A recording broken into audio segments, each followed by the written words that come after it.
damag dito'y lokalidad ta nakapilang mata ni Bombo Rodolph Madera amon tayo man iti detalye dito'y damag na naimbag na oras. Bombo Rodolph, please come in with your report. Please come in with your report.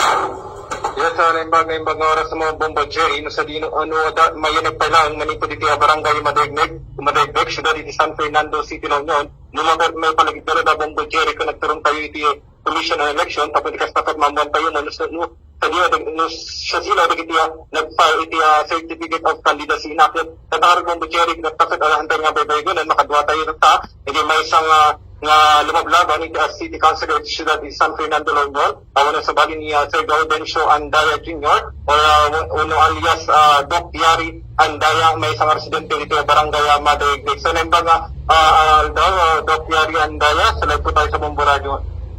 Naimbag nga pangal daw kada kay amin ako nga agdingdingig kinagbubuya iti number 1 radio station iti Pilipinas nga Bombo Radio.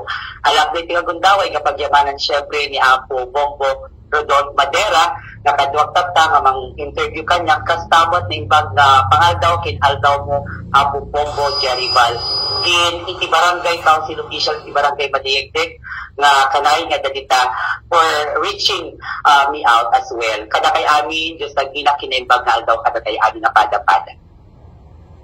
So, Doc Yari Andaya, so, dagiti kayo kung sa lusod at kanyang batangagdama. So, ano ba dagiti naramid mo, sakbay ka nga nag-file iti certificate of candidacy do?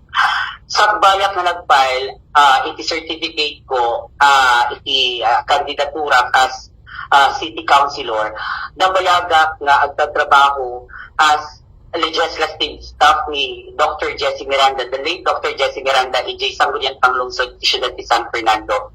The connection PD, aside from being a part-time college general education instructor, iti Lapinsi Scholastica. But prior to that, syempre ako, ado mo tinagtatrabaho, yung preparations ko actually, kalpasang iti panagtrabaho iti Sangguniang Panglungsod kaya naging aktiba kadagiti advokasya nga iganganwat po halaan nga dagiti para ti LGBTQIA community kundi para dagiti agtutubo ta adti youth organizations ko nga winangay ko pinatakder ko para mahlupin na iti tuping nga hanga mahinong wino madadaol iti hindi salud at dakit iti future dati. So nagita ti pinagbisyak iti panawon nga I'm waiting for the day or month nga agpailak as city councilor. So, nagkakaroon niya.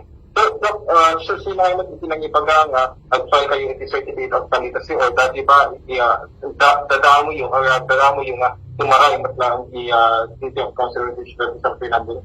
Well, this is my first time to run as political official or as city council official at San Fernando. But, nung pagtitamagan nyo kanya, kung nagiging position na kasi first time, haan nga first time. Because I am a barangay official, di barangay Madaigdig, 21 years. Nag-start up as an SK official from 1996 to 1998. Tapos 1998 to 2007, sa pula taon na barangay secretary. And then 2007 up to 2016, last term mara ka barangay Kagawad. At doon iti posisyon nga electeda. Dahil ito siguro iti last na medyo pagnervyosa na agpa-eleka. Kasi even national positions, nag-national youth vice president under Liberal Party Day, which is the Kabataan Liberal ng Pilipinas, which has 80,000 Filipino youth nga members na-eleka kay ID. May pero tatasag sa baligamin.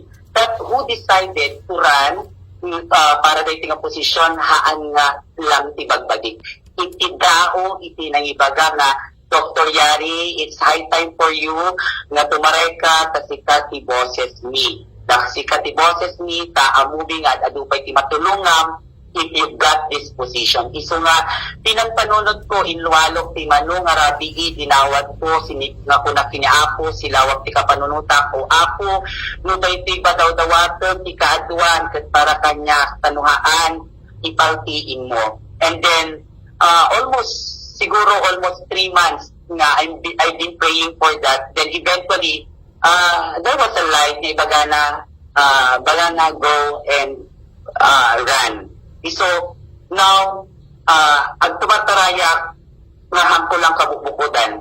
No bigat siya tumatarayak daw po dagiti tattao nga mamati kanya, dagiti tattao nga agay-ayat kanya nga amuda nga ada maramida tapno agbalaygi in pumintas pay iti syudad ti San Fernando. Ken kada kayo ako nga siguro dagiti avid listeners mat lang nga padak iti Bongo Radio dagiti nga supporters ko in mamamati kanya kadyang yaman na tata dagitoy iti unang-unang nga aramidan tayo tapno maging successful tayo. Iso nga kada kay anin thank you agyaman na daytoy laban ko han ko lang laban nyo. I am just making your dreams into reality. Dahil lang ako.